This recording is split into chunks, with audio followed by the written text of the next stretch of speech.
This is the IFES podcast. I'm Laura Osio.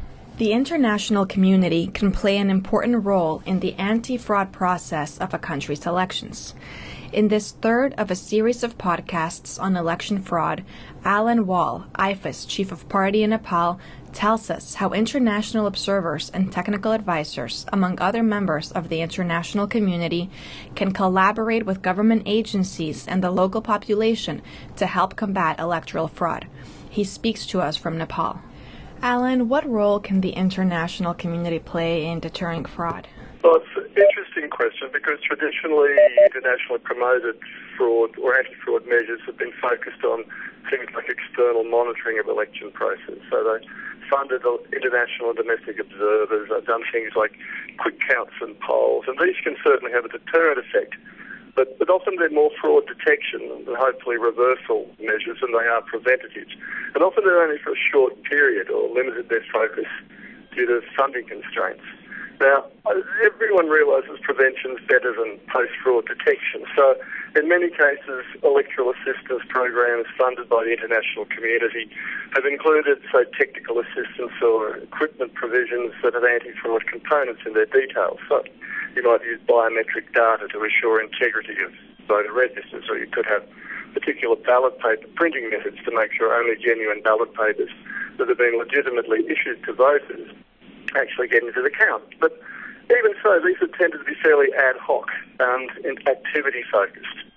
So rather than having a systematic measures integrated across all electoral activities, you've had these bits of programs that have been aimed at specific parts, and particularly often high-tech or areas that lend themselves to high-tech parts of the electoral process.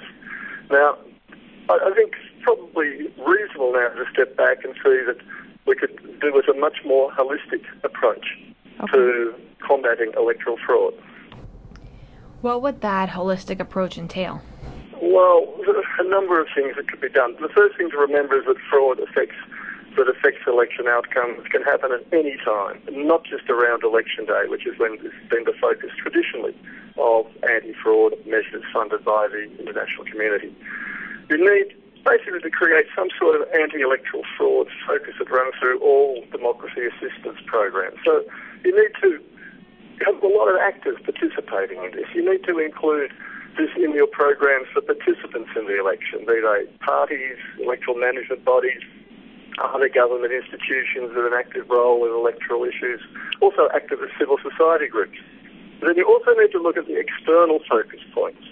There are people with a vested interest who may want to influence the results of an election, be they the government in inverted commas or others, international interests, business interests. There are onlookers and opinion makers, such as the media, that can have an effect on the way in which electoral fraud is detected and stopped.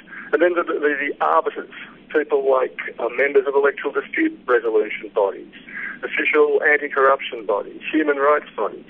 So there's a very wide range of possible intervention points.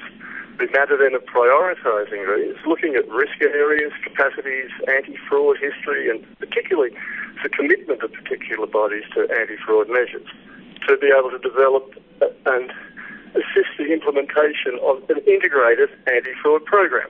Now, some examples of this could be things like fraud control and business risk management plans for electoral management bodies. Often there is no integrated plan.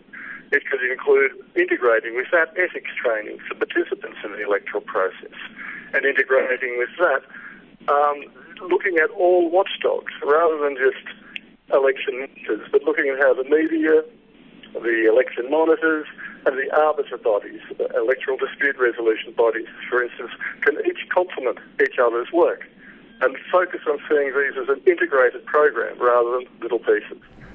So the consent and the participation of the host government and population is extremely important. Can anything be done without this consent? Well, I suppose there's two parts to this. Because you're dealing with both state bodies and non-state bodies, you have different opportunities with each of those depending on the level of consent and commitment from the host country government. Consent certainly assists. It can provide momentum, provides access, and especially in influencing the role of state bodies in programs to deter and detect electoral fraud.